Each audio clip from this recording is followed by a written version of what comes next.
Breaking news अवां share कंदालूं। Daro खां दड़ो वेझो ॻोठ फ़कीर अहमद पलीजो में ज़मीन जी मालकीता पलीजा बिरादरी जी ॿिनि धुरियुनि में झेड़ो थी पियो आहे। लठियूं ऐं कुहाड़ियूं लॻण करे हिकु औरत समेत 9 ॼणा ज़ख़्मी थी पिया अस्पताल मुंतक़िल कयो वियो आहे। ज़ख़्मियुनि में औरत नूर जहां पलीजो, शमू पलीजो, अज़ीज़ुल्लाह, ख़ैर मोहम्मद, आरब, फरहान, जहांगीर, सूमार ऐं सुलेमान पलीजो शामिल आहिनि। ज़ख़्मियुनि मां 7 ॼणनि खे तिबी इमदाद ॾियण बैदि इलाज लाइ हैदराबाद मुंतकिल किया वियो। ख़बर के हवाले से नाज़रीन अवां खे हिकु ॿीहर आगाह कंदालूं या ब्रेकिंग न्यूज़ अवां सां शेयर कंदालूं। दड़ो खां दड़ो वेझो ॻोठ फ़कीर अहमद पलीजो में ज़मीन जी मालकीता पलीजा बिरादरी जी ॿिनि धुरियुनि में झेड़ो थी पियो।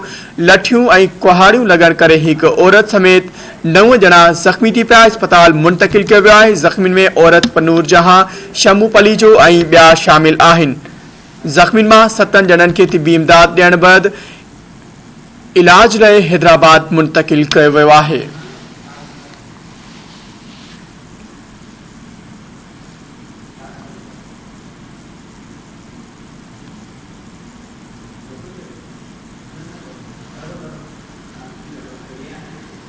खबर के हवाले से नाज़रीन अवां खे आगाह कंदालूं या ब्रेकिंग न्यूज़ अवां सां हिकु ॿीहर शेयर कंदालूं। दड़ो वेझो ॻोठ फ़कीर अहमद पलीजो में ज़मीन जी मालकीता पलीजा बिरादरी जी ॿिनि धुरियुनि में झेड़ो थी पियो। लठियूं ऐं कुहाड़ियूं लॻण करे हिकु औरत समेत 9 ॼणा ज़ख़्मी थी पिया अस्पताल मुंतकिल कयो वियो आहे।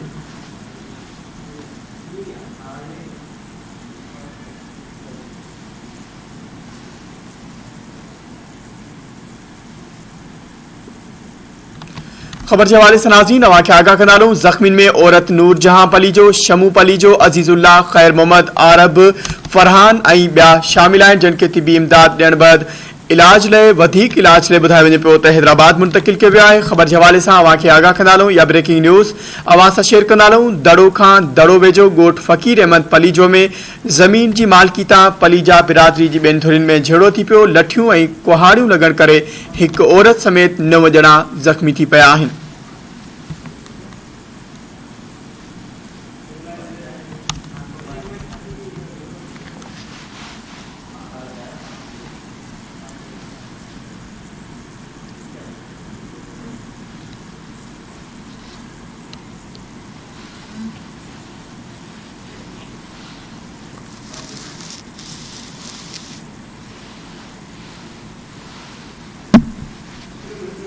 खबर के हवाले से नाज़रीन अवां खे आगाह कंदालूं या खबर अवां सां हिकु ॿीहर शेयर कंदालूं। अहम खबर अवां सां शेयर कंदालूं।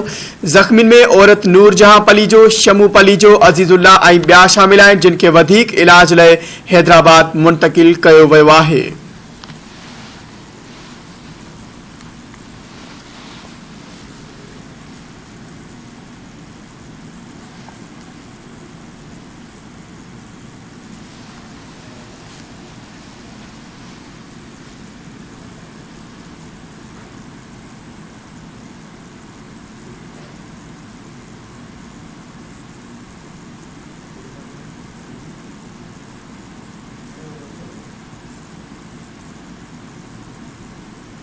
खबर के हवाले से नाज़रीन अवां खे आगाह कंदालूं। खबर अवां सां हिकु ॿीहर शेयर कंदालूं। अहम खबर अवां सां शेयर कंदालूं। दड़ो वेझो ॻोठ फ़कीर अहमद पलीजो में ज़मीन जी मालकीता पलीजा बिरादरी जी ॿिनि धुरियुनि में झेड़ो थी पियो। लठियूं ऐं कुहाड़ियूं लॻण करे हिकु औरत समेत 9 ॼणा ज़ख़्मी थी पिया जिन खे अस्पताल मुंतकिल कयो वियो आहे।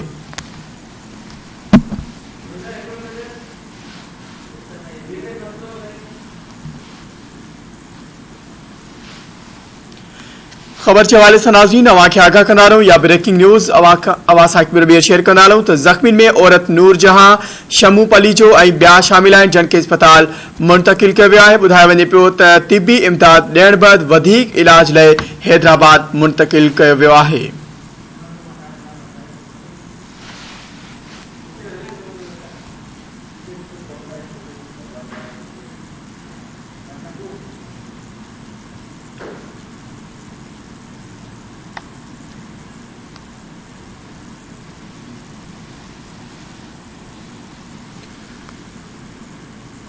खबर के हवाले से नाज़रीन अवां खे आगाह कंदा रहूं ज़ख़्मियुनि मां 7 ॼणनि खे तिबी इमदाद ॾियण बैदि इलाज लाइ हैदराबाद मुंतकिल कयो वियो आहे। ॿुधायो वञे पियो त मामलो जेका धुरियूं तकरार ज़मीन जे मामले तां या जहिड़ो थियो पियो आहे, जिन में कुझु ॼणा ज़ख़्मी थी पिया आहिनि, जिन खे वधीक इलाज लाइ हैदराबाद मुंतकिल कयो वियो आहे। ख़बर अवां सां शेयर कंदा रहूं दड़ो खां दड़ो में ॻोठ फ़कीर अहमद पलीजो में ज़मीन जी मालिकी तां पलीजा बिरादरी जी ॿिनि धुरियुनि में झेड़ो थी पियो। लठियूं ऐं कुहाड़ियूं लॻण करे हिकु औरत समेत 9 ॼणा ज़ख़्मी थी पिया आहिनि।